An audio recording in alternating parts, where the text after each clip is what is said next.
夏言是吗？是。这次被盗的方案你都经手了是吗？是。徐总让你全程参与了项目的制作与运营是吗？是。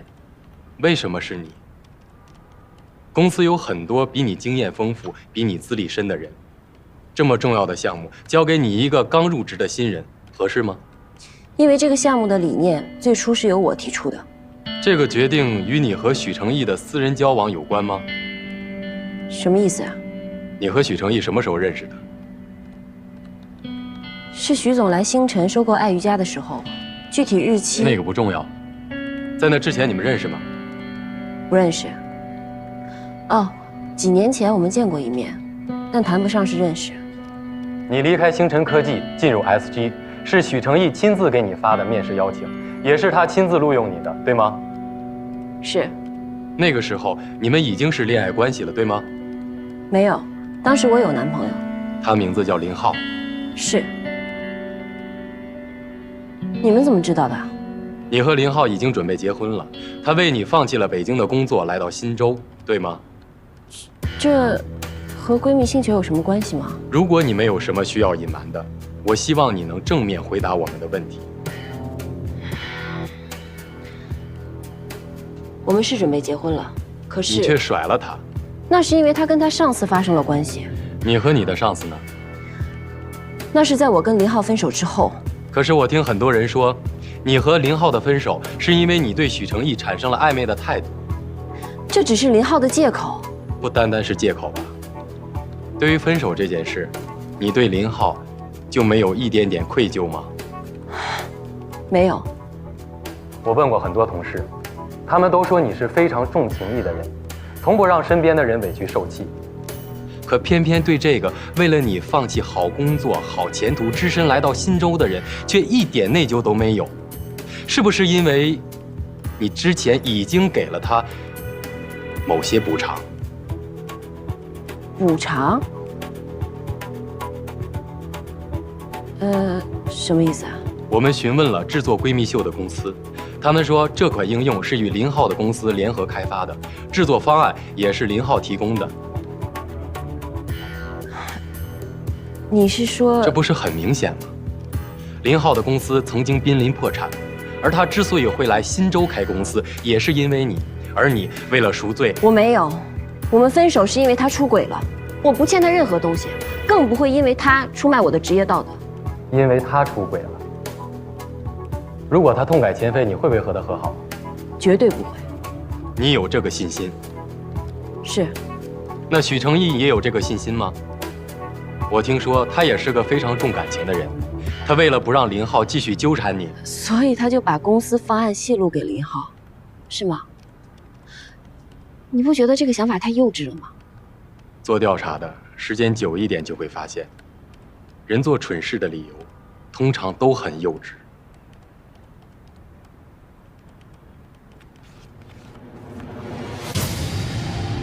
这张照片你要怎么解释？我不知道这张照片是什么时候发生的，但只是一张握手的照片，能证明什么？是的，一张照片证明不了什么，但它足以令董事会人心惶惶。不过是更新版本的方案泄露而已，不至于到这个程度吧？不是方案的问题，你知道董事会最关心的是什么？股价。这种小事不会影响到股价。这件事情对股价没有影响，但是让人们开始注意林浩这个人了。现在连记者都盯上他了。你还记得用户资料泄露的时候，有人做空 SG 的事儿吗？这事儿和林浩有关系啊？经过调查得知，林浩的公司刚刚得到了一笔投资。这笔钱和做空 SG 赚来的钱，这当中一定有着错综复杂的联系。如果真的有内线交易的话，那我们应该请警方介入。一年有多少内线交易？能够找到真凭实据的，又能有几件？就算警方介入，就真能找到结果吗？只能影响公司的声誉。何况，董事会不会让这样的事情发生的。小雪，我个人对你还是比较信任的。但是你也知道，因为算法的事情，董事会有很多人早就对你有所攻击。现在，你又被抓到了这样的把柄，这件事情已经超出了我所掌控的范围。所以呢？所以，公司希望你能因为个人身体原因休假一段时间，那夏言怎么办？最好能够主动辞职。他是不会辞职的。公司总能找到辞退他的借口，就看他还能坚持多久了。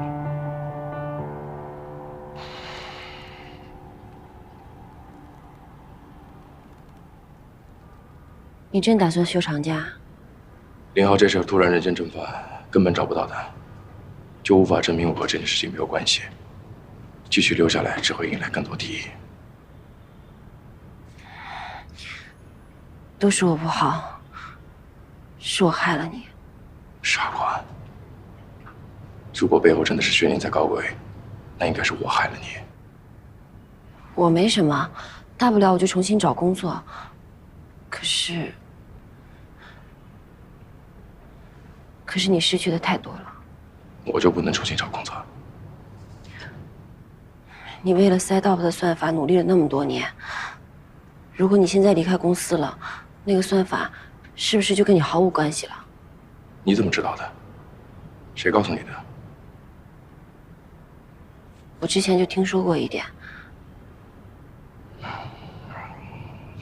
这个算法是我的毕业课题，但是我很快就知道，它是一项耗费巨大的工程，成功研发的概率不到5%，光靠我自己一个人的能力，就算花上10年、20年都不可能完成。这个时候 SG 向我抛出了橄榄枝，说会无条件支持我，对我唯一的要求就是入职 SG。那 SG 对你来说是知遇之恩？算是吧。所以你才没有跟林蔚一起去美国？当时我的想法还没有得到普遍的认可。如果我这时候去了美国，我在几年内无法获得相同的资源与空间。所以，无论是为了我的研发，还是为了报答 SG 对我的信任，我都应该留下。现在大环境已经变了，很多人都喜欢你这个算法，你马上就要成功了，可是现在却被冤枉，怎么会变成这样？恐怕这个算法才是董事会让我休假的真正原因。公司已经投入了5年，却始终没有变现，董事会的很多人都已经等不及了。上次我去美国参加论坛，就是为了这个算法造势。他们希望我尽早把它卖掉。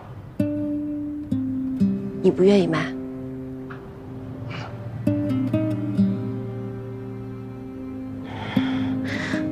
那你就更不应该休假了。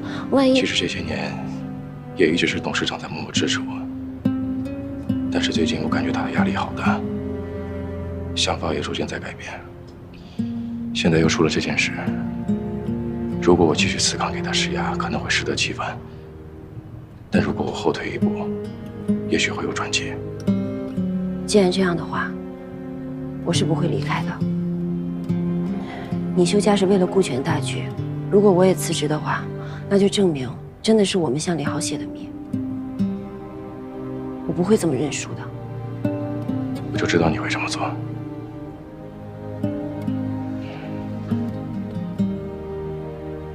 可是，有你一个人在公司，会很难。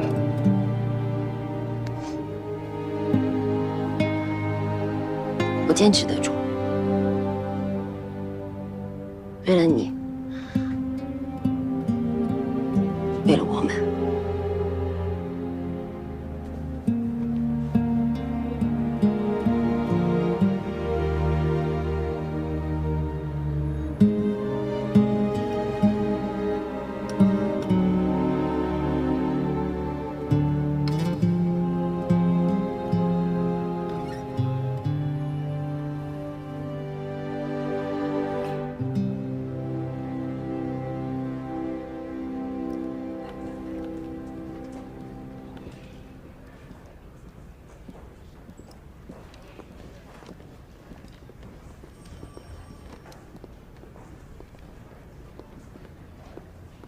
夏言，徐总没事儿吧？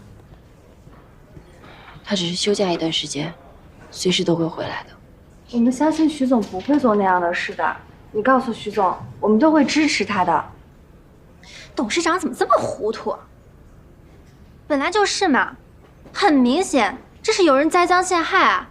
我听说，有可能是薛宁干的。哎，别瞎说，薛老大不会的。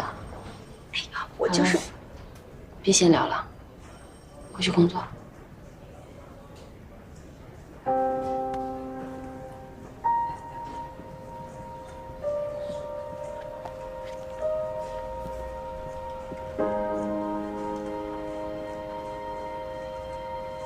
徐总已经走了。嗯。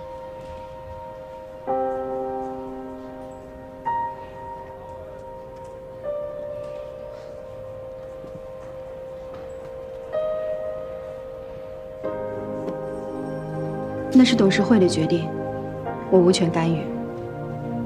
但我说过，我不会让任何一个运营部的人背黑锅。所以只要我在，他们没法随意开除你。但如果你想辞职的话，我也可以理解。我不会辞职的。我希望你能想清楚，你将要面对的是什么。公司已经不信任你了，你留下来不但得不到任何发展的空间，而且一旦出了什么差错被开除的话，可能以后你在这个行业都很难继续发展下去。为了争一口气，值得吗？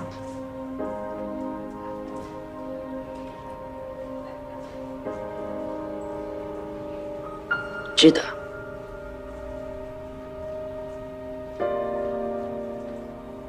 那好，既然你这么坚持，我会用我的能力来帮助你。谢谢林总监。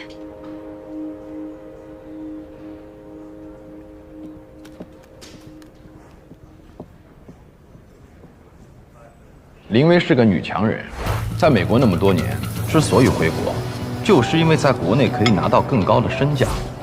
可是她现在竟然接受了 SG 运营总监这么低的职位，这说明什么？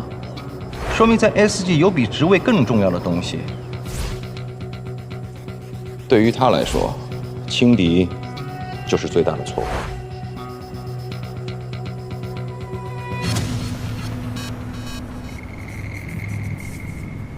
谢谢你肯见我。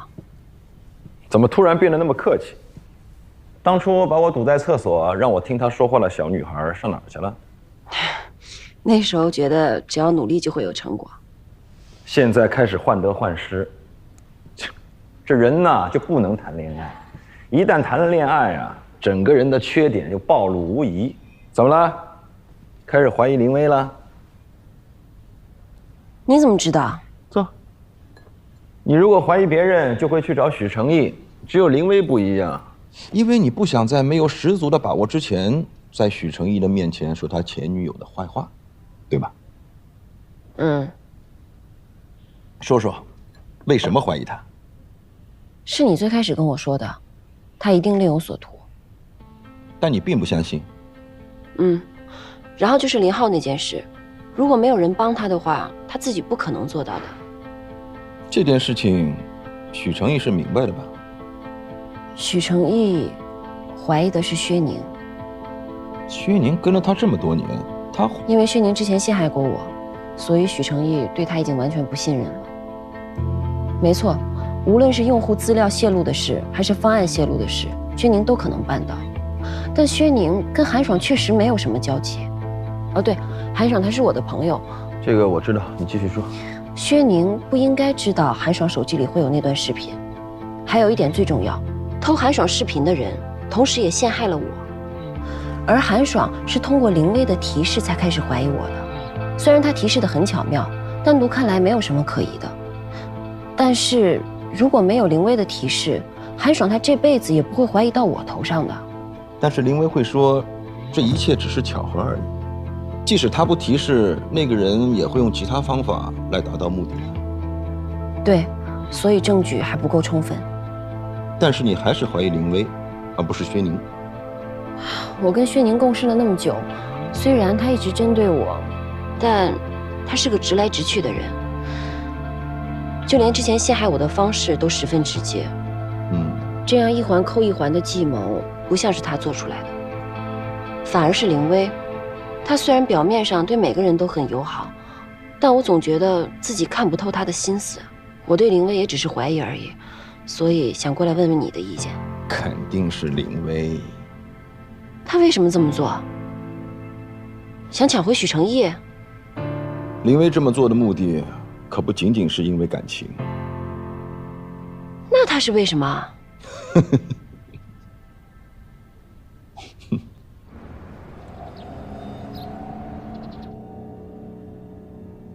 肯定是林薇。他为什么这么做？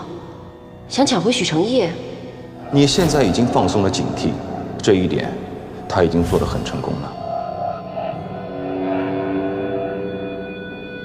夏言，网上都在说这事是林浩干的，你信吗？不是他还能有谁啊？我早就说过他不是什么好东西，你还不信？你看吧。那网上也有说是许成义让他干的呢。网上还说是夏言泄露给他的呢，可能吗？我的意思是，你网上的话不能信。你不是现在还要骗自己，还要维护他吧？我不是这个意思。小磊说的对，网上的话确实不能信。现在真相到底是怎么样，还不能下结论呢。你们两个到底怎么回事啊？如果跟他没有关系，他干嘛躲起来？你先别急，我不是说跟他无关，我就是想不明白他是怎么牵扯进来的。对了，夏言，我突然想起来了，之前你的电脑不是被黑了吗？你是说婚礼视频的那件事儿？对啊，既然黑了你的电脑，肯定能看到里面的资料啊。就是林浩，哎，我之前怎么没想到呢？林浩知道我喜欢过许成义，最恨我的人也是他，婚礼上他还出现过，肯定是他干的呀。还是别瞎猜了，等找到他再说吧。他能躲哪儿去啊？哎，我们要不报警吧？警察肯定能找到。这不是刑事案件，不能让警察直接抓人，只能提起民事诉讼。而这种知识产权的案子，一般都会拖很久。到底要等到什么时候？等你有时间，你去跟他们多聚聚。大家都是老同学，只要说开了就没事了。客户。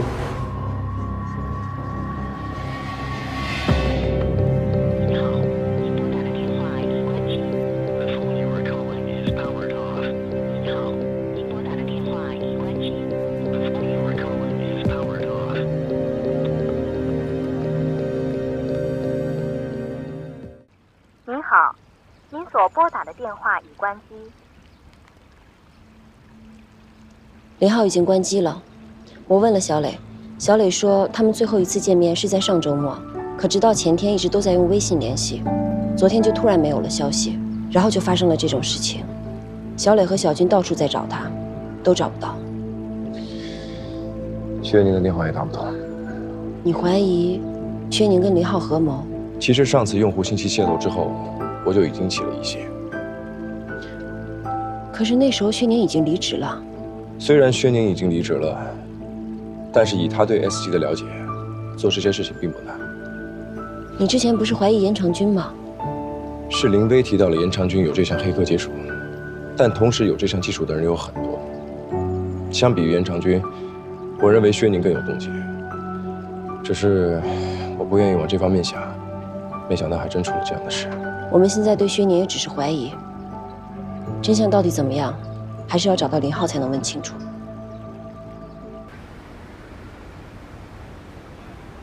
大家手上工作都放一放，过来开个会。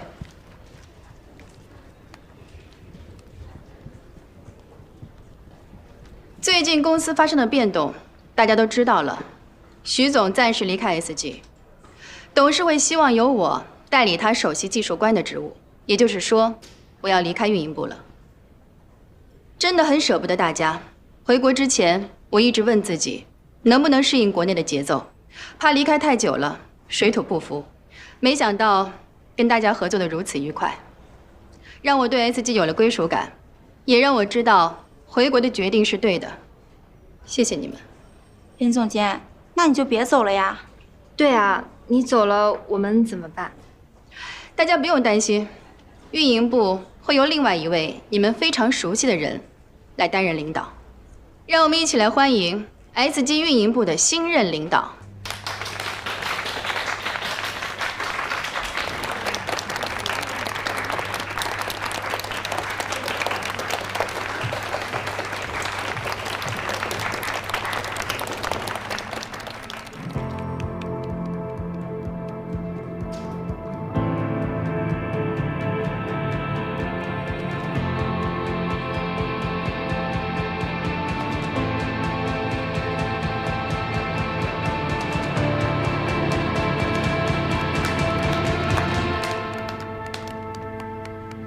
薛总在 SG 的时间比我久，就不用多做介绍了吧。薛总，运营部就正式交给你了。我还要去向董事长述职，我先走了。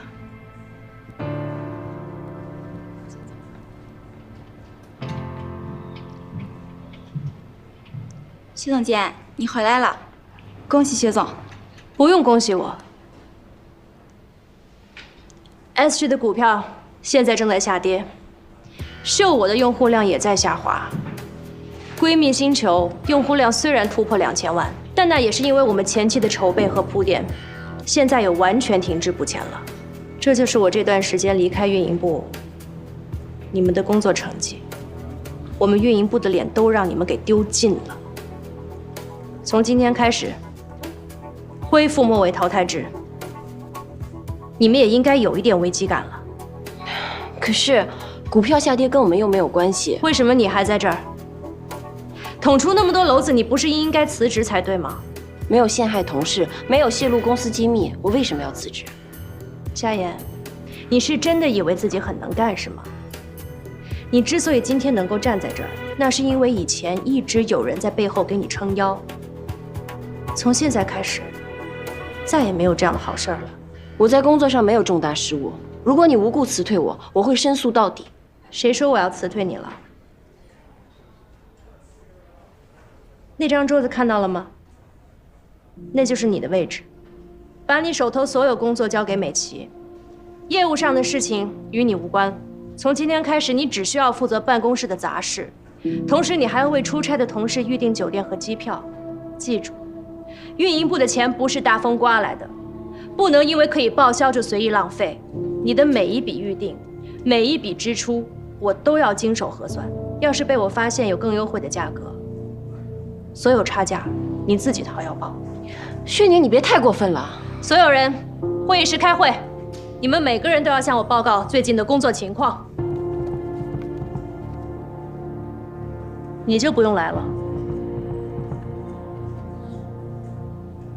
他为什么会回来？他为什么要这么对你？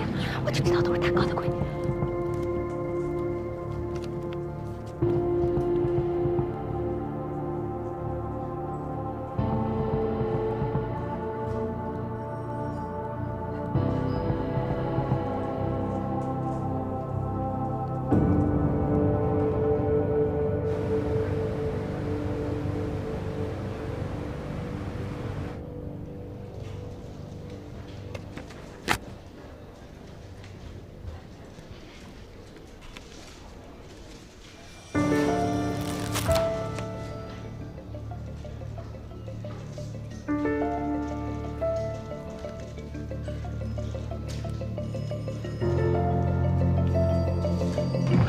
把你复印，急着用。哦。夏言，赶快把这个打出来，一会儿开会急着用啊。哦。夏言，这个需要复印10份。夏言，活动日期改了，所有带有日期的那一页都需要重新印。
夏言，老大让你订明天晚上新州最高级的日料，4个人。那家店至少要提前半个月才能订到。想想办法吧。明天来的是日本庆应大学的教授，很重要的客人。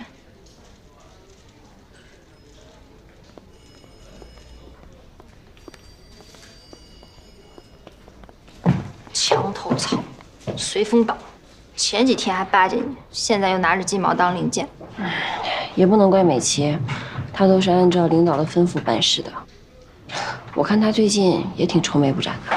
那当然了，他不但自己买了我们公司的股票，还拉着亲戚朋友一块买。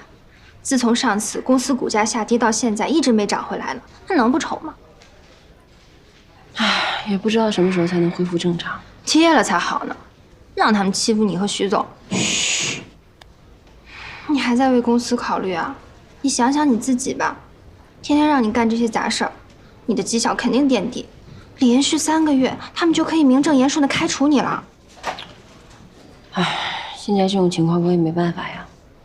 你快回去工作吧，我要订日料店的。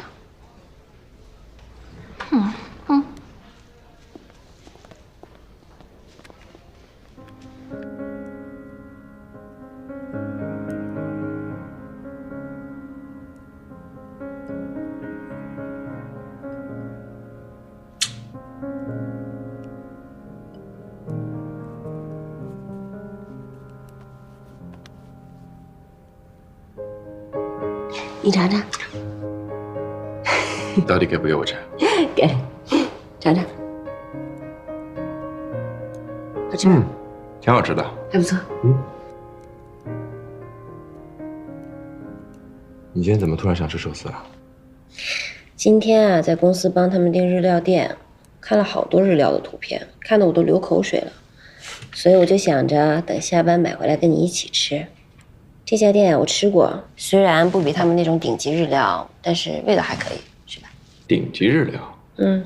他们要招待什么人？好像是日本庆应大学的教授，但具体请教授做什么我也不清楚。薛宁请的。好啦。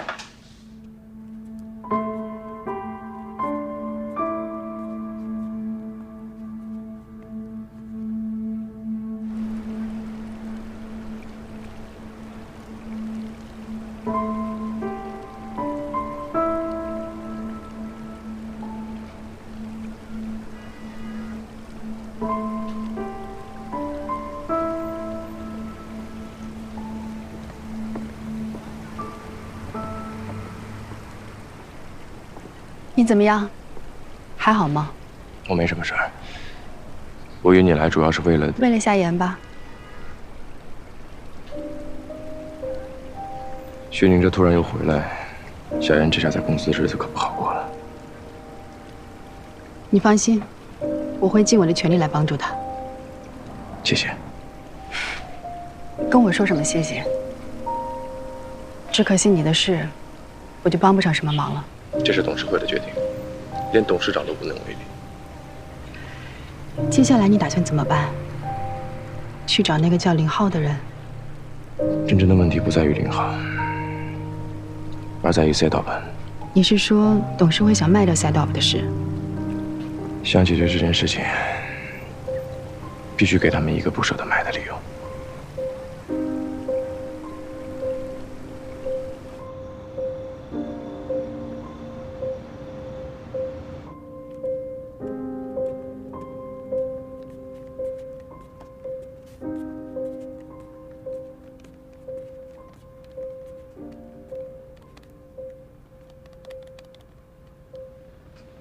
你已经下班了？呀，这都快6点了，我都还没做饭呢。我去给你做饭吧。哎，你别去了，我去做吧。那怎么行啊？你都工作了1天了，该休息下。没事儿，我现在的工作一点都不累。菜在冰箱吧？完了，我菜都没买。啊？我本来想的是吃过中饭之后再去买菜的，结果这一屁股坐这儿，从上午到现在。你不会连午饭也没吃吧？我订点外卖，我们一起吃。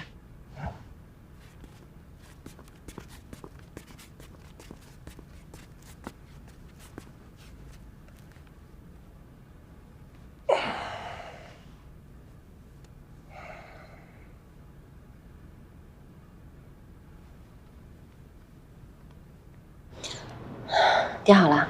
不好意思，让你过来吃饭，结果搞成现在这个样子。没关系，只要能跟你一起吃饭，不管菜是谁炒的，我都很开心。不过你这休假了，为什么感觉比之前还要忙啊？因为我现在没有什么杂念，一心只要做我想做的事情就行。看你现在精神挺好的，我还担心你休假之后会沮丧呢。一开始的2天确实有些沮丧，但是我很快就发现，我可以利用这段时间将这个算法做进一步的优化。虽然一直以来我都在做这件事情，但是你知道的，我同时要兼顾运营和行政方面的工作，总是静不下心来。这些天我终于可以全身心的做这一件事情。说实话，我觉得我最近挺充实的，反而要感谢他们让我休假。可是 SideOp 的算法已经不由你负责了。虽然行政上不归我管，但其实在我心里，他一直都是我的孩子，我不会对他弃之不顾的。可你这么做的话，公司那边会同意吗？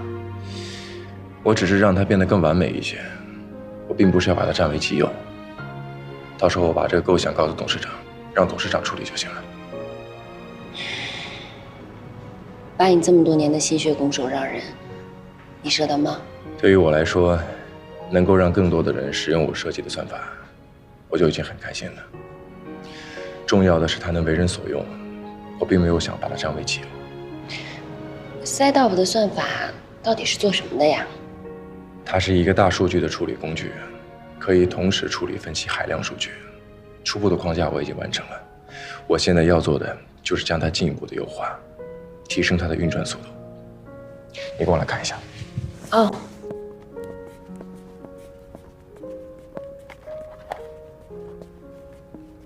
你看，这是一个测试软件，它目前的得分是68分，而我要做的就是让它变成85分。当我达到了这个目标之后，我也就完成了当时进入 S 界对董事长的承诺，那样我就算离开，也没有遗憾了。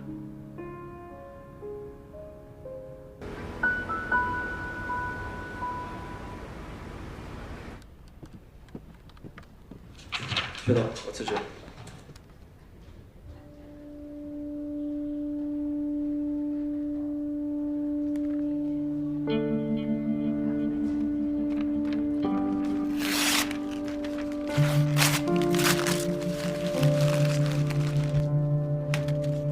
不批准，出去干活。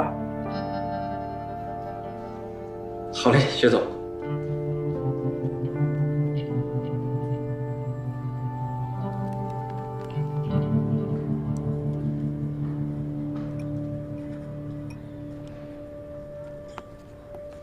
你们看工资单了吗？你这月绩效多少？还不到平时的一半。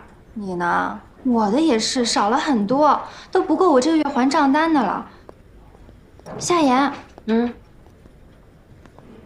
了？你看工资单了吧？是不是少了？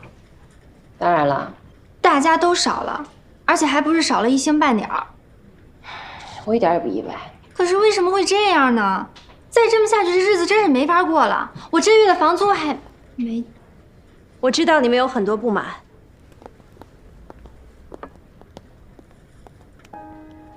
但是没有办法，公司股价恢复正常之前，你们每一个人的绩效工资减为1/3。可股票下跌又不是我们的错。对呀，技术部的问题为什么要我们来承担损失？系统上的漏洞，技术部已经修复了，可我们运营部呢？危机公关处理不当，导致公司声誉受损，影响到股民心态，股价才会下跌。现在是非常时期，我希望大家能够团结在一起，共克时艰。记住 ，SG 的危机就是你们每个人的危机，你们也辛苦了，我们一起努力吧。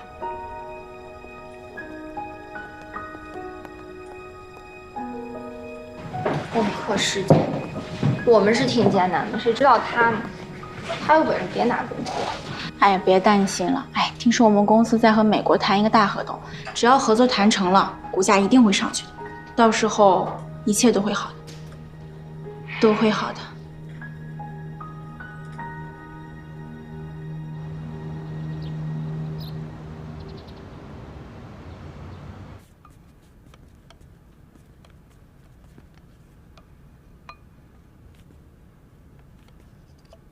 怎么了？没事啊。那你这4碗饭是怎么回事？我倒过去。哎，我来吧，去那坐着。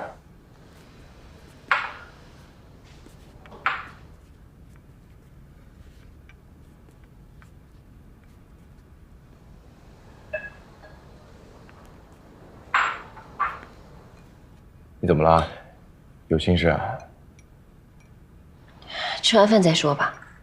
不行，你要是不告诉我，这饭我可吃不下。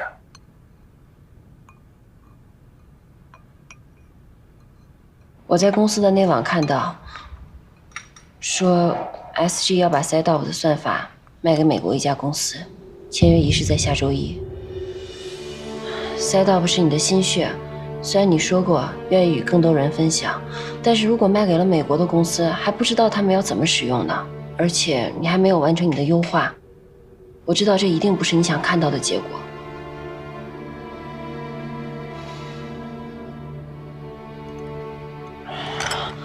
我真想冲上去告诉他们，这个算法是我男朋友做的，他们没有权利背着他这么处置。你先吃吧，我去忙点事儿。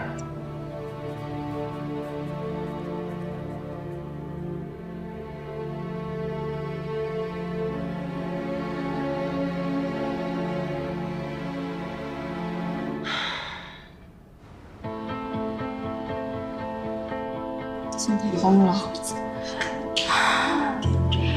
我花了好多钱去买的，快愁死了。不然这下彻底完了。那你说我们买的股票是留着还是抛了呀？公司的股票还能涨吗？我真的一点都……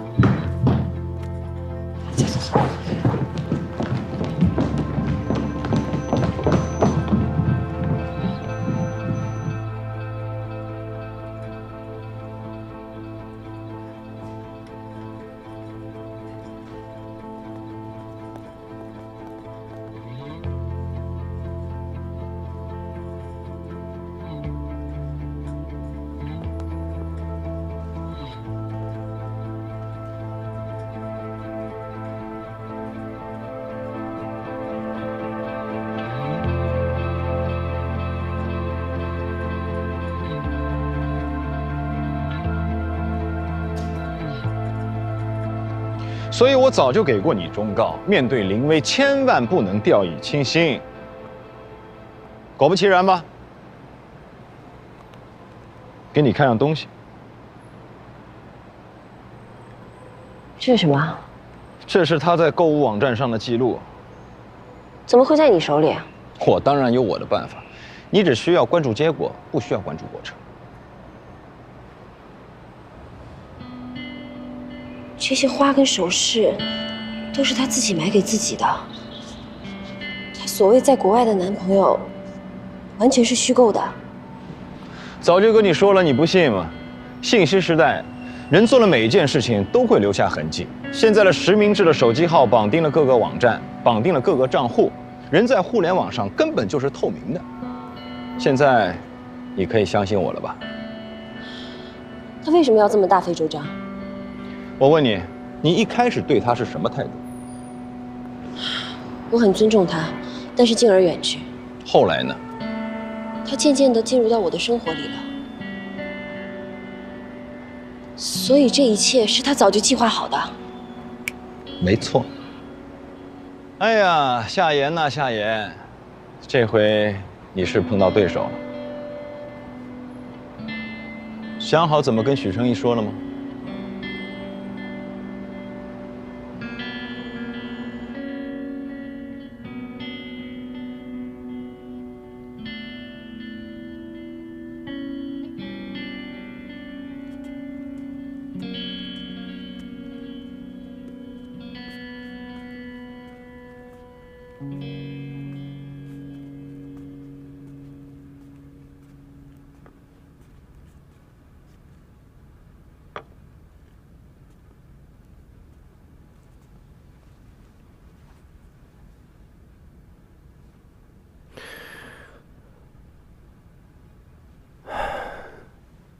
我怎么给睡着了？累坏了吧？吃点东西吧。我真的没什么胃口，我还是去忙吧。哎，时间都快来不及了，你这样拼命也未必赶得及，要不然你去找董事长谈谈吧。你去看一下 SG 的股价就明白了。最近的负面新闻太多，股价连续在跌，这时候 SG 需要一剂强心针。董事会上卖了赛道粉，无异于是杀鸡取卵，但是很显然，这是让股价快速反弹最好的办法。他们这么做也是迫于无奈，所以无论我怎么晓之以理，动之以情，都不可能改变董事长的决定，除非我让他看到赛道粉不但有潜力，而且有真正的更大的价值，这样才有可能有新的解决方案。要是想说服别人，就要拿出他想要的东西。对，所以我要尽快的优化它，算法的效率哪怕提高5%，都有可能改变天平的平衡。那你去忙吧，如果你饿了的话，就把东西吃了。嗯。好。嗯。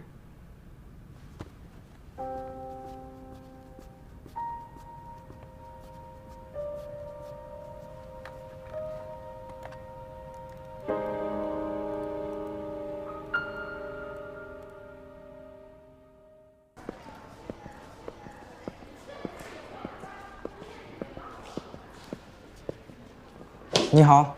你好，我是夏言。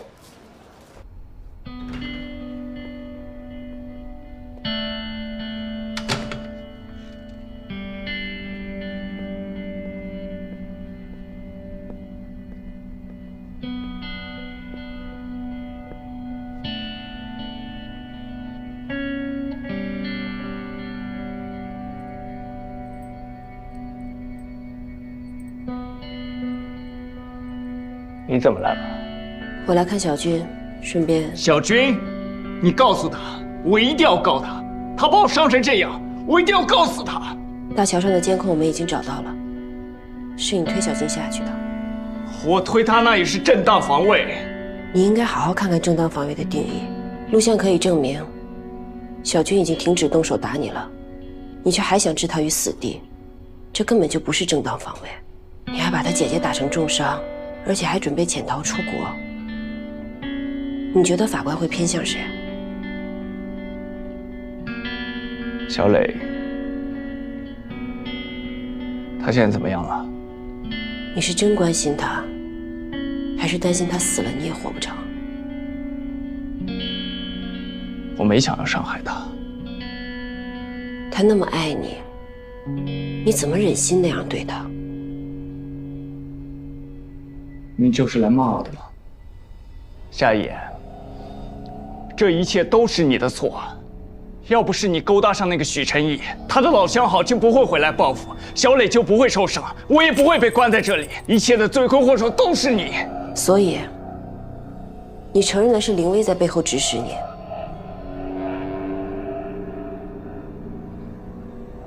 这才是你来的真正目的吧？你根本不关心小磊。你只是想跟我做交易，洗脱自己的罪名。我告诉你，你这是白费心机。你说什么都好，我是不会替你作证的。就算我坐一辈子牢，我都不会。我不需要你作证。你跟林薇做了坏事，早晚都会露出马脚。现在你也跑不了了。我们早晚都会找到你的罪证，这个我一点都不担心。我来是想告诉你，你给小磊的钱已经转回到你账户了。小磊跟小军决定不再追究你了。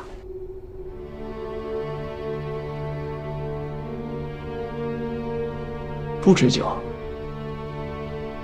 小军说，你以前帮了他很多。小磊也说，他只想记得你的好。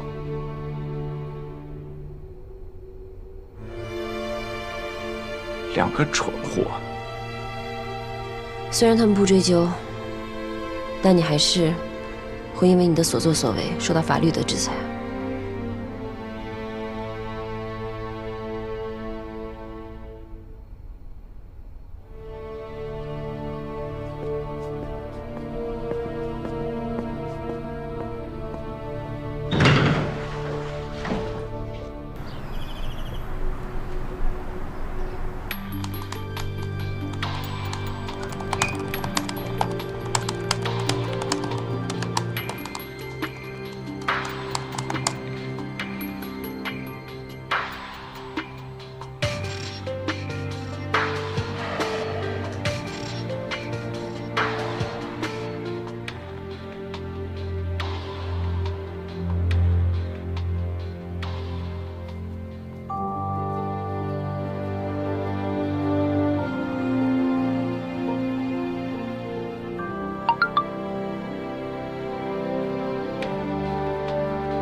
今天就是签约仪式了，算法怎么样了？新的版本已经完成了，要先跑一轮测试。等我有了结果之后，我就去见董事长。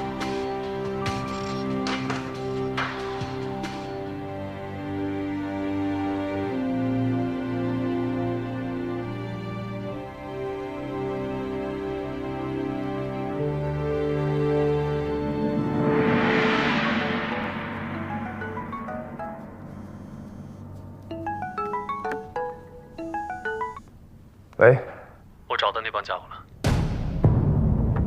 你说什么？就是偷韩爽视频黑了你们数据库的那个黑客，我知道他在哪儿，我这就去找他。我一定要把韩爽的视频找回来，到时候 SG 泄密的事情也能水落石出了。你在哪儿？我现在就去找你。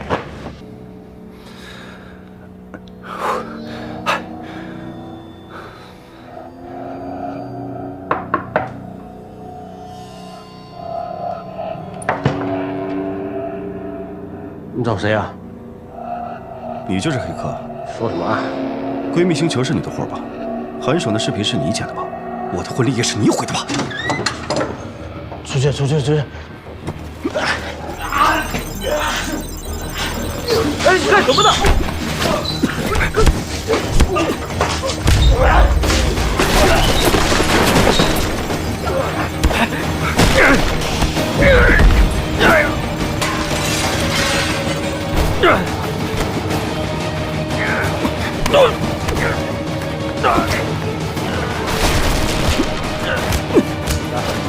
是120吗？这里有人打架。陈毅，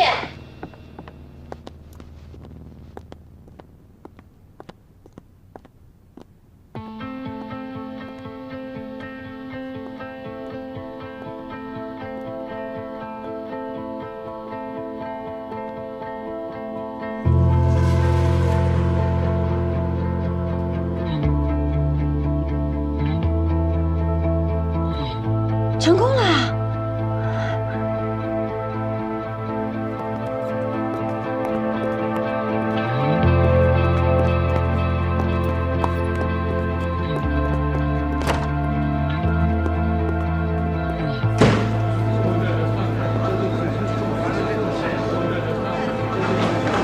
马哥，警察同志，你们搞错了，那2个才是黑客，而他是来抓黑客的。确实是马先生叫我们来的。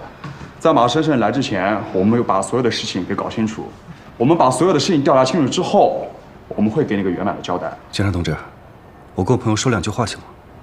谢谢。他们跟我说了，指使他们的是一个从美国回来的女人。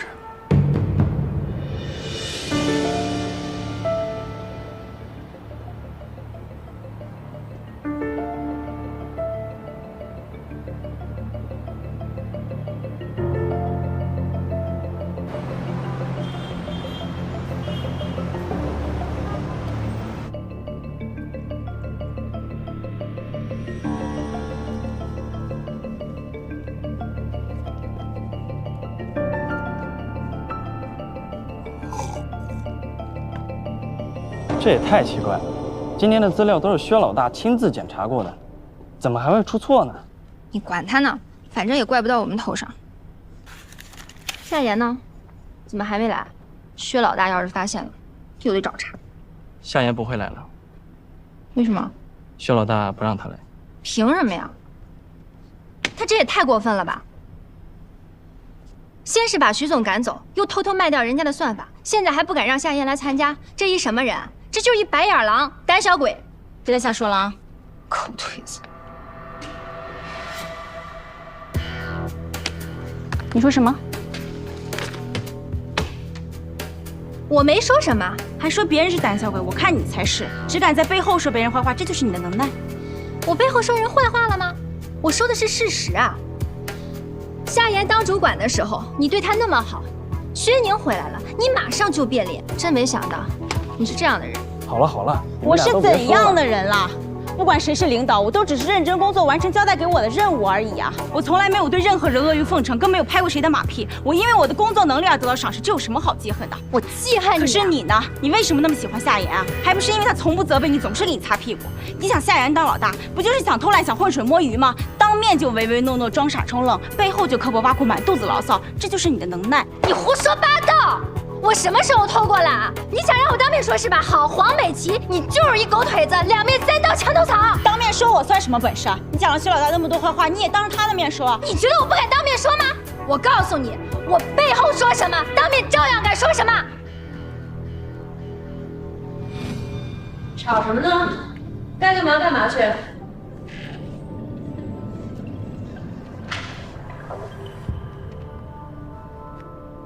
都站在那儿干嘛呢？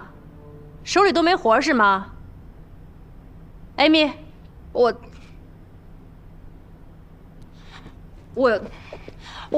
什么我？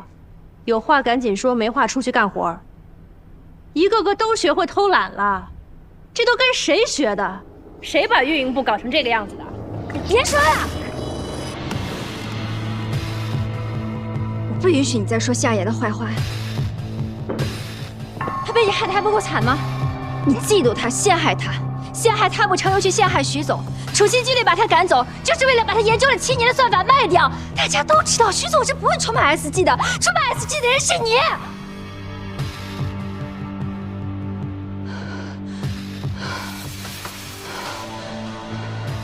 说完了吗？我说完了还不走？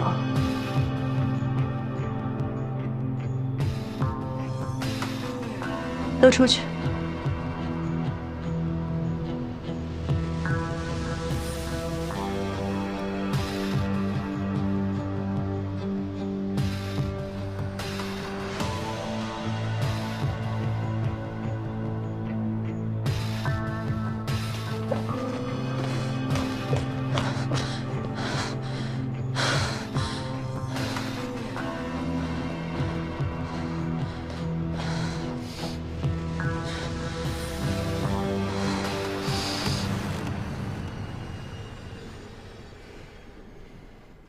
要不要去换身衣服啊？一杯水而已，不要紧的。董事长是不是快来了？应该快了。刚才那番话真应该让董事长也听一听，说不定他会改变主意呢。改变主意？说许成义和林浩联手，这不太可笑了吗？他们2个人是情敌关系，怎么可能扯到一起去呢？你说的对。等签约仪式结束之后，你看就跟董事长好好谈谈。结束再谈，恐怕有点太晚了。就应该早一点让董事长知道，到底是什么人，出于什么目的，一直在 SG 内部搞鬼。你是说，公司里面有内鬼？当然了，泄露资料这样的事情，只有公司内部的人能办到。不然你以为当初你请我回来，我为什么毫不犹豫的就答应了？我就是想看看，这个人到底是谁。有我在，你是不会得逞的。你什么意思啊？你是说，泄露资料的人是我是吗？你出现之前，公司一直风平浪静。自从你来了以后，先是用户资料外泄，股票下跌，接着方案泄露，商业机密被盗。你敢说这一切都与你无关吗？薛总，你记错了吧？SG 的风波不是从我进公司开始的，而是从贾兆门开始的。刚才艾米也说了，是你嫉妒许成义和夏言，所以你陷害了夏言。可惜搬起石头砸了自己的脚，不得不灰溜溜的离开。你离开之后一心报复，才有了后面这么多事儿。这就奇怪了啊！既然你觉得是我搞的鬼，那为什么又要向董事会担保把我请回来呢？我这么劣迹斑斑，我对你有什么好处啊？林薇，你到底是一时糊涂，还是说你根本就一早想好了要让我来替你背黑锅，所以才不惜动用人脉，也要保证我回到 SG 来当靶子？我在美国这么多年，国内哪有什么人脉？ SG 在美国上的市，股东大部分都在国外，就是因为你在美国，所以一切才显得那么顺理成章。你跟股东的关系绝对不是表面上看起来那么简单。当初我头一天刚离职，你隔天就上任顶替了我的位置。你以为这么快的入职速度，这不是没有人脉能完成的事儿吗？你不说我都不知道自己有这么大能耐，可你把自己说的也太无辜了吧？这次你回来，真的是为了守护 SG 来的？你忘了你怎么跟我提条件的？你说你要当 SG 的首席运营官，许成义对你不错吧？他刚离开你就想抢他的位置，用得着把自己说的这么高尚吗？对你这种利益至上的人来说，我要是不谈条件，你是不会相信我的。你就别自欺欺人了。你一心往上爬，先是陷害了许成义，现在又想来针对我，这样有意思吗？到底是谁陷害了许成义？要用事实说话。你当时焦点访谈呢？你少跟我来这套，这里头包含了你跟几位股东的密切来往记录。真的是很巧，他们几个人都是主张要卖掉算法的人。我待会儿就要让董事长看看你在背后到底搞了多少小动作。你到处散播对算法的不利谣言，你希望 SG 赶紧以低价把算法卖出去，这样你好坐收渔利。可是许成义呢？他不甘心自己多年的辛勤研究就这样被低价贱卖掉了，再加上他有董事长的支持，所以才顶住了压力保出算法，让你不能如愿。于是你被逼无奈亲自下场。你泄露资料，制造丑闻，引发 SG 的危机。你闹得董事会内部人心惶惶，你又挤走许成义，促成这次签约。这种事情光靠臆想是不行的。你好歹像贾兆门事件一样设个圈套什么的。夏言呢？他不敢来吗？我没让他来。哦，你不敢让他来，是怕大家想起你卑劣的栽赃手段吧？你一边维护着许成义，一边又排斥夏言。这么做也是为了迷惑我吗？我之所以不让夏言接触任何实质性的工作，就是为了不给你任何机会可以在他身上做文章。你在保护夏言？那你为什么把庆应大学的教授请过来站台？难道不是尽快把算法卖出去吗？当然不是。我之所以把2位教授请来，是因为他们参加了算法的底层搭建，他们能够证明算法的潜力和价值。只有这样才能让你无法轻易得逞。让教授来站台，提高算法的出售价格，不错。薛宁，我以为经过了贾兆门事件，你应该心里很清楚，你在许成义眼里根本没有什么价值，是可以随时被遗弃的。没想到，你还是这么执迷不悟。执迷不悟的人是你，是你不相信人与人之间除了利用，还有真正的感情。感情？你对许成义有感情，他对你有吗？他的眼里只有夏言，你怎么就这么傻？当年我认识许成义的时候，他的一心也只想着你。我也问过他同样的问题，去挂念一个背叛了自己的人，是不是有点傻？他告诉我说，我们之所以会珍惜感情，不是为了别人，而是因为我们知道自己的感情有多珍贵。你这一套就用来自我催眠吧。你刚刚说了这么多，说我布了这么大一个局，就是为了要让 SG 尽快把算法卖掉，这样做对我有什么好处？购买算法的公司一定跟你有关系。我劝你还是不要在这里丢人现眼了，谁会信你这种没有证据的胡言乱语？他们没有证据，我有。你怎么来了？今天是我们 SG 和美国 Atkins 公司的签约仪式，你来干什么？我来看看你和你的老公，还有他的 Atkins 公司是如何夺走你前男友的心血的。你在说什么？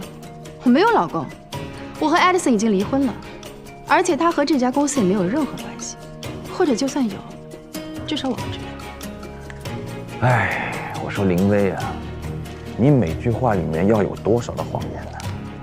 我这里呢有2份文件，一份可以证明你并没有离婚，还是已婚人士。这另外一份呢，可以证明 Atkins 公司的真正的持有者就是你的老公 Anderson。林薇，你这是要把 SetUp 卖给你自己啊？真的吗 ？Edison 还有家这么大的公司呢，我居然一点都不知道。我们俩正在打离婚官司，这个信息对我太有用了，估计我能多分不少财产呢。学长，谢谢你啊。哎。我在中国都可以查到 Atkins 公司真正的持有者是谁，难道你在美国的离婚律师会查不出来吗？事实上，你跟 Anderson 的公司遭遇了财务危机，所以只能假意打离婚官司，找一个借口，可以互相推诿，为的是拖延还债的日期。事实上，你们是不会真的离婚。谢谢你对我和 Edison 的感情这么有信心。看来我也该做一个相信感情的人。这些年你们的事业纠缠在一起，强行撕裂，2个人都会遭受重大的损失，所以只是计算而已，跟感情毫无关系。学长，我记得你曾经说过，人管好自己的事情就行。没想到你现在也喜欢说这些家长里短。我管的可不是你的家事，是你在进入 SG 之后的所作所为。既然你根本就没有打算过离婚，请问你为什么要回来？如果我没有猜错的话，你就是为了 SetUp。当你发现许成义在美国替 SetUp 造势，当你发现算法已经完成，你觉得只要握住它就可以拯救你们濒临破产的公司，所以你展开了行动，加入了 SG。我说的没错吧？你想太多了吧？我的公司要破产了，所以我回国工作，给自己找条退路，有什么问题呢？别人不了解你，我还不了解你吗？你这个人呢，一心只想往上爬，不可能给自己有退路。你居然去了美国，就没想过要回来。你既然有了自己的公司，就不可能再去给别人打工。你不是一个愿赌服输的人，不可能屈尊降贵，更不愿意伏低做小。你口中的我，有雄心有抱负，我这么上进有什么错 ？OK， 有雄心当然没问题，但是有贪心就过分了。泄露 SG 客户资料的是不是你？做空 SG 股票的人是不是你？你这么说有证据吗？如果不是你做空了 SG 的股票，请问你们公司哪里来了那么大一笔钱？我的资金来源为什么要跟你汇报？先不说资金来源，我记得当时危机已经解除了，你完全可以收手回去做你的老板。如果这样的话，至少表面上看上去你还是很干净的，没有任何把柄握在别人手上。但是你没有，为什么？因为你太贪心了，你一心只想得到 SetUp。你说的这些我根本没有做过。没做过。这2份文件就是最好的证明。退一万步来说，就算我想得到算法，就是我贪心吗？你应该比谁都清楚，最初我也有参与算法的设计。那已经是7年前的事情了，当时你就已经退出了。不管退不退出，算法里都有我的想法、我的理念在。凭什么你接触过的东西，你就觉得永远的属于你呢？为什么不呢？许成义如果自己能够掌控也就罢了，可是他性格那么软弱，在 SG 这么大的公司里总是被人辖制，他迟早把控不住，要把算法交出去。现在不就是这样的情况？就算我不在 ，SG 也会把算法卖掉。与其卖给别人，为什么不交给我？没有人比我更理解算法的价值。所以你就千方百计地陷害许成义，把他赶走，把 SetUp 据为己有吗？我没有陷害成义，我可以告你诽谤。告我诽谤？证据在我的手上。你少跟我来这套，你可以把他们拿给董事长看，我也会去跟董事长解释。我跟艾德森确实没有办完离婚手续，可是我们已经分居了，跟离婚差不了多少，现在也没有任何联系，所以他和这家公司有没有联系，我也无从知道。如果董事长不信任我，大可以取消今天的签约仪式，重新找买家。就算 S 进出尔反尔的新闻让股票继续下跌，又有什么关系呢？反正你不是 SG 的股东，我也不是。只要董事长愿意为你的诬告买单，承担损失就可以了。现在请你出去，这里是我们的贵宾休息室，你要等董事长，外面等。我告诉你，林伟，不要这么盛气凌人的跟我说话。新洲市采莲路白领公寓501室，听着耳熟吗？没听说过。那你呢？这有什么意思啊？警察在那儿抓到2名黑客，那2名黑客就是入侵闺蜜星球数据库的人。我不管你们是谁主导了这件事，在警察查出真相之前，我希望你们自己去公安局自首。许成义，你怀疑我？你觉得是我陷害了你，我在打算法的主意吗？我现在还不确定。连严长军都相信我，知道是林薇在后面搞的鬼，为什么你在怀疑我？你应该是更了解我的。就是因为我了解你，你是那么的骄傲，本应该在离开 SG 之后就不再回来，但是你现在为什么会出现在这儿？除非你是别有企图。你说的太对了，我就是别有所图。我在得知有人要害你的时候，我企图帮你，我企图救你，我企图帮你守住最后一块阵地。你自己看看吧。这个证明不了什么。行了，你可以向董事长继续诡辩。董事长怎么决定取决于他的盘算，但是许成义不会再相信你，因为你伤害了他太多。真的是你？不是我。那你告诉我，那段时间你为什么不联系我？为什么打你电话你不接？你说过你不会原谅我的。如果我说我要帮你，你也一定会拒绝吧？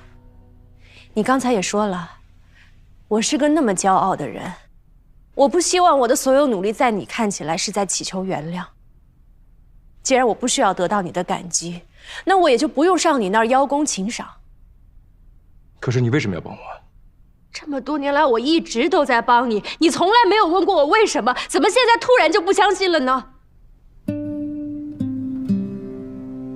因为夏言，我承认是我害了他，我错了，但是你也应该知道，不管我害谁，我都永远不会陷害你。为了你，就算我被全世界误会也没有关系。只是我没有想到，误会我的人竟然也包括你。对不起。你不用说对不起，你不欠我的。这次我回来，我想做的，我该做的，我能做的，我全都已经做了，我也不欠你了。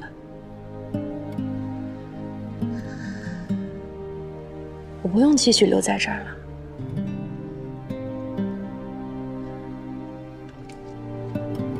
其实你不是非走不可，你可以继续做你的首席运营官，这不是你一直所期待的吗？你真的觉得我在意的是职位吗？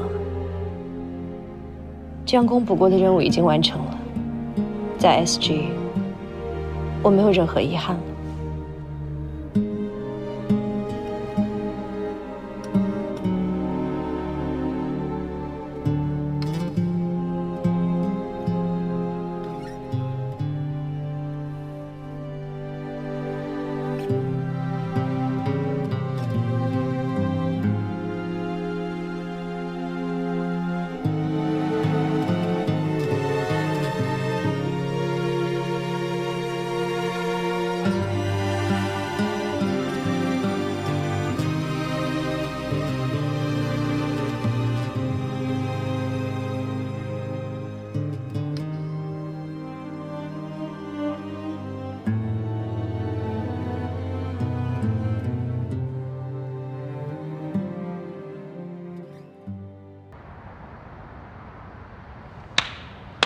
真感人呐！行了，许成义，言归正传吧。当年林威要卖我的软件，你站在他这一边，他说什么你都信。今天他要卖你的软件，他说什么你还信。这么多年过去了，你怎么一点长进都没有啊？我没有陷害他，那些黑客跟我没有任何关系。我希望我可以相信你，哪怕只有一丁点的可能性，我都不会去猜疑。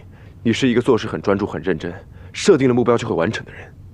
那时候的你是多么的优秀，就算最后你提出分手，我也毫无怨言。你当然不怨恨我，你应该是松了一口气。从认识你的那天起，我就告诉你，毕业之后我要去美国。你说你会支持我，你说你会跟我一起去开拓一片新的天地。可真到毕业的时候呢，你却说你走不了。你说你要留下来研究你的算法。这是谁抛弃了谁？这是谁背叛了谁？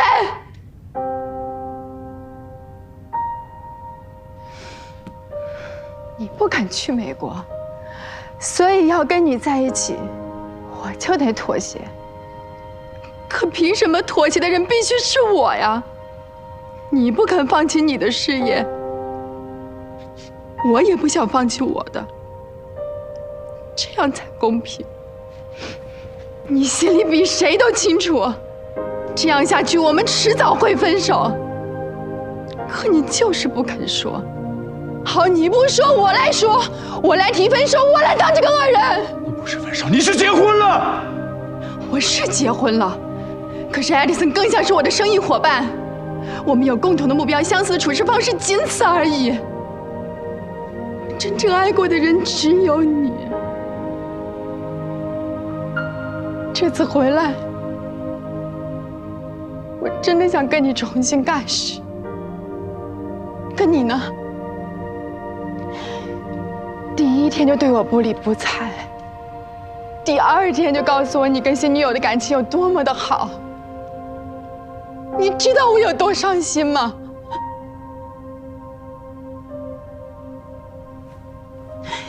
那天在电梯里，电梯出事故，如果不是我，如果不是我拼尽全力，他就死了。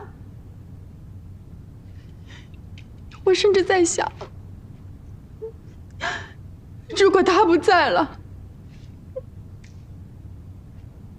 你是不是就不会变成今天这样？可我还是要去救他，我忍不住。我知道他对你来说有多重要，哪怕我只能眼睁睁的失去你。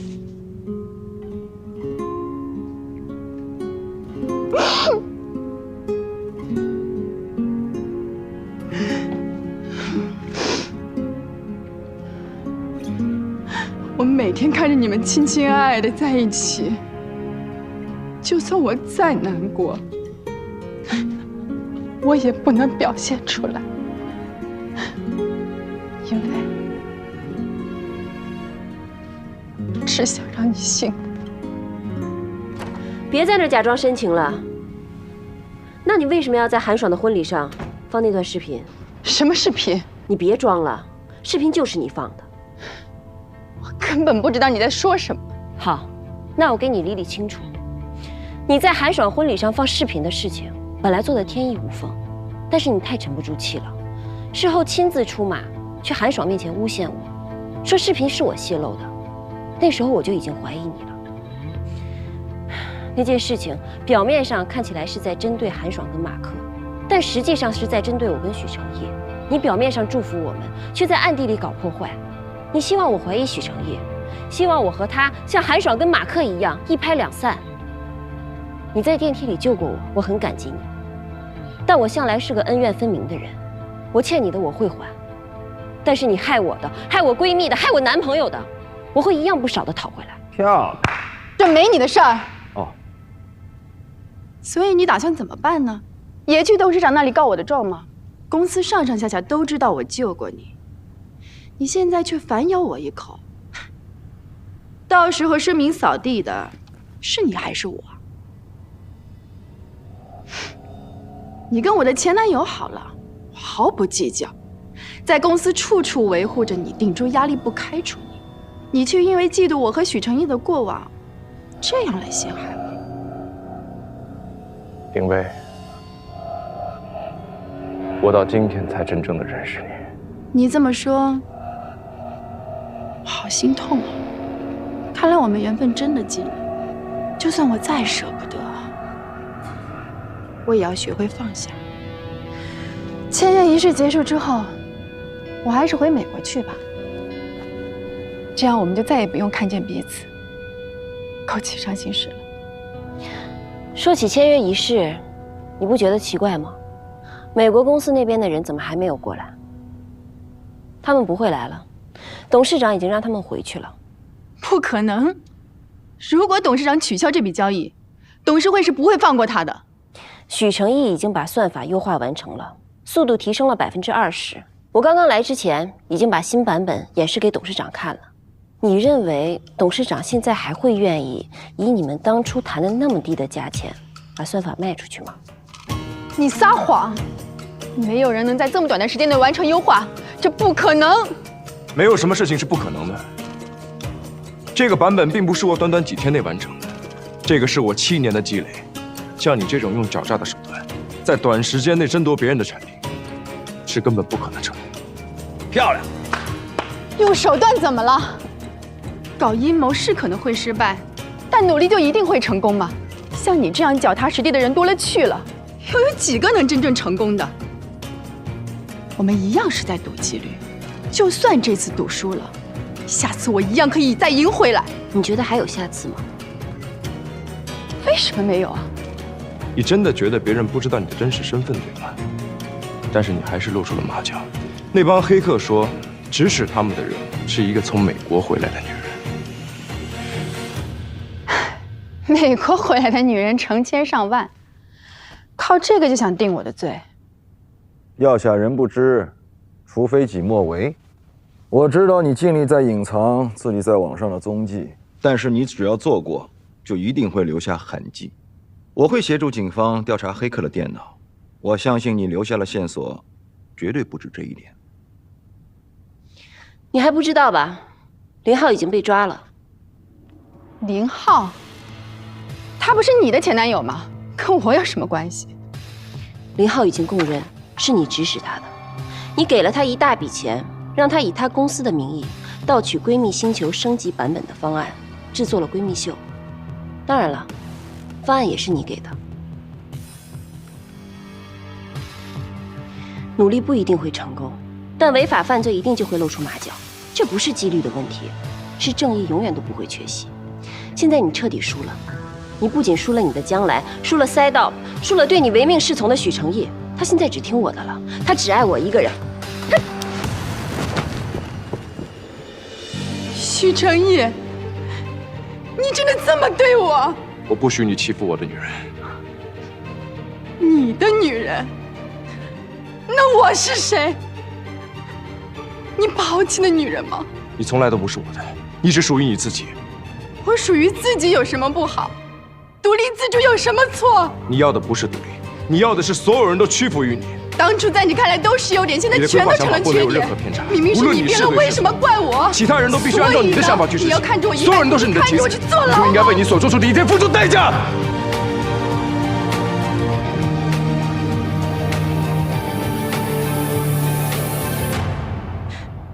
你真的想要我去坐牢？不过是泄露用户资料，就算我被抓了，我也判不了多久。等我出来了，我一定要彻底的整垮你，让你失去一切，让你体会我现在的心情。你承认了，方案是你泄露的。这是公安局的张警官，他想跟你聊聊。林伟，是这样，关于 SG 用户资料泄露的事，你需要跟我们回去协助调查。你挖坑给我跳，给你挖坑，让你走上绝路的，是你自己。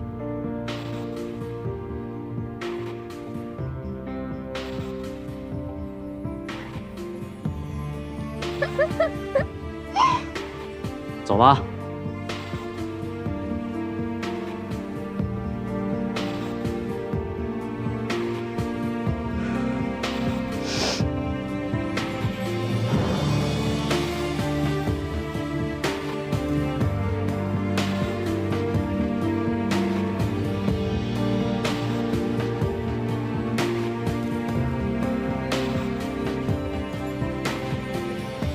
林浩真的愿意去这？林浩的嘴很硬，什么都不肯说。不过现在黑客已经抓到了，凌威也露出了马脚，我相信真相很快就能水落石出了。那你刚才说什么？他输了你？我只是为了激怒他。你不是我的战利品，如果爱情不是相互的，不是平等的，就没有意义。那就好，刚才真是吓死我了。大戏终于落幕了，我也该走了。这次眼光不错，不过你小子那么笨，都能追到那么美丽的姑娘，我是不是也应该谈个恋爱了？啊？学长，这件事情……好了，行了，我不是帮你，我只是看不惯凌威，还有你们 SG 所谓的什么息事宁人的企业文化，真的是让人……所以我故意捅个马蜂窝而已。我真的很抱歉。有什么好抱歉？7年前卖软件的事儿，确实是我的错。我在这儿向你道歉。之后我还会公开发表一个声明。发什么声明呢？啊，都是兄弟，有些事儿有必要让别人知道吗？你说呢？谢谢。我们还是兄弟，勉强算是吧。哦，对了，外面很多记者，这个烂摊子你们自己收拾，我先走了。改天请我吃饭。你好，董事长。没想到是凌威做的，更没想到的是，我们的企业文化竟然是息事宁人。如果当初客户资料丢失的时候能够坚持查下去，后面的事情也就不会发生了。看来 SG 的风气是要改变一下了。董事长，今天的签约仪式真的取消了？对，美国公司的人我已经让他们回去了。那我去通知媒体们，让他们散了。哎，等一下。我听夏言说，你对算法的将来有一个新的构想。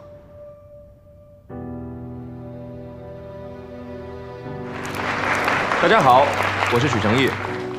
首先，非常感谢大家来参加今天的发布会。其实 SetUp 算法，它的普及可以大大解决大数据存储和云计算的计算时间。人们常说，影响人类近代文明的3大技术是蒸汽机、电力、互联网。如果说互联网在这之前仅仅是消费娱乐的应用，那么在不久的将来，它终将走向产业。我记得在最初我提到 SetUp 的时候，大家都认为我疯了。确实，光靠我一个人的能力，就算花上10年、20年，成功研发的概率也不到5%。这个时候是 SG 无条件支持了我，所以今天我仅代表 SG 将这份成果赠予给孕育我们的城市，也经授权将这份成果送给全世界的科创公司。SetUp 算法自今日0时0分起无偿开源，与全球共享。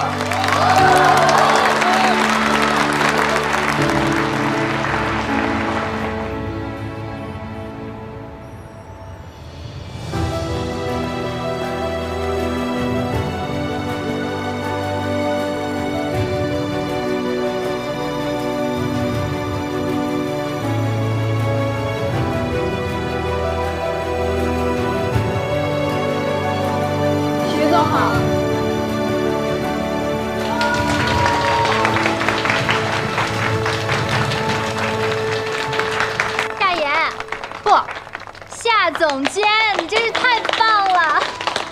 这次多亏了你和徐总力挽狂澜，这都是大家的功劳。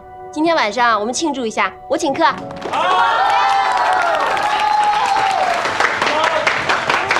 小七，你的股票都解套了。终于松了口气。你看，哎，那天听到徐总说我们的算法要无偿开源的时候，我都吓死了，以为这下完了 ，SG 连最后一根救命稻草都没有了。不过现在一片利好啊！网络时代的逻辑思维跟过去不一样了。囤积居奇虽然能高价卖出，但也只是短期的收益。只有建立一个稳固的平台，开发共享，才能实现长期的发展。现在我也懂了。不过徐总真的是太厉害了，不光人长得帅，眼光也那么不一样，难怪薛老大一直那么敬佩他。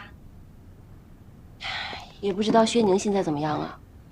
哎呀，薛老大那么能干，一定能找到属于自己的事业的。过段时间我们就能听到他的消息啦。徐总、夏总监，我们真是爱死你们了！接下来，让我们以最热烈的掌声欢迎夏总监入职，好不好？好！夏总监，夏总监，夏总监，夏总监，夏总监，去忙吧。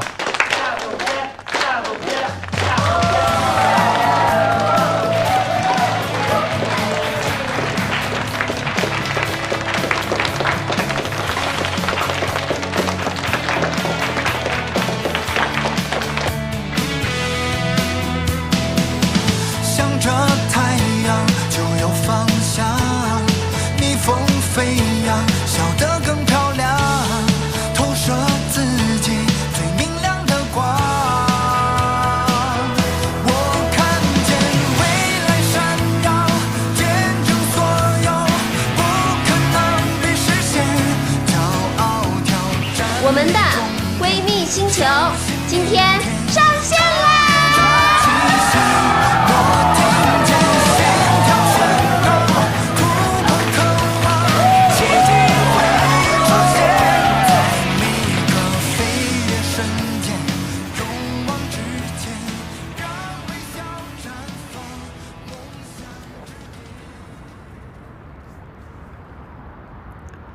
有件事儿，我现在告诉你的话，你肯定很生气。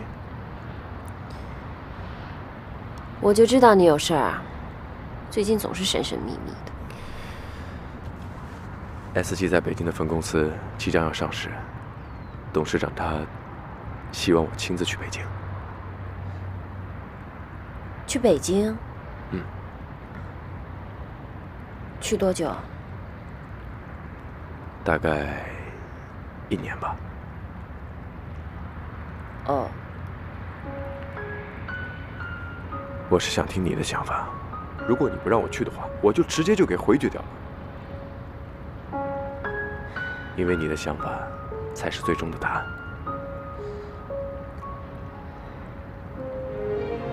那你别去了。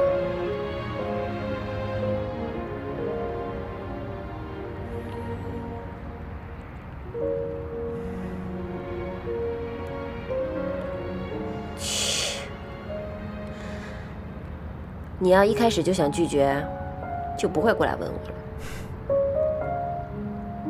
我知道 ，SG 对你来说很重要，董事长对你又那么好，他既然开口了，怎么好意思拒绝呢？你就知道我会答应你，还跑过来装模作样的走个形式。我哪儿有走形式啊？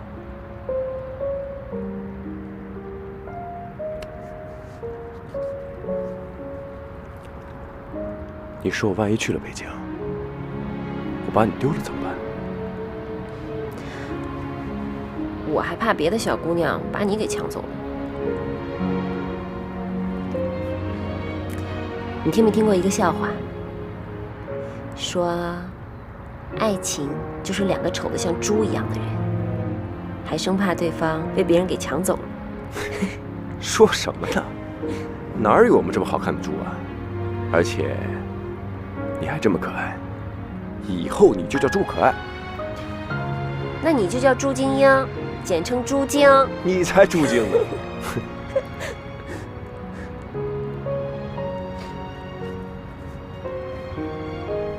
你去北京吧，我支持你。只是我会很想很想你。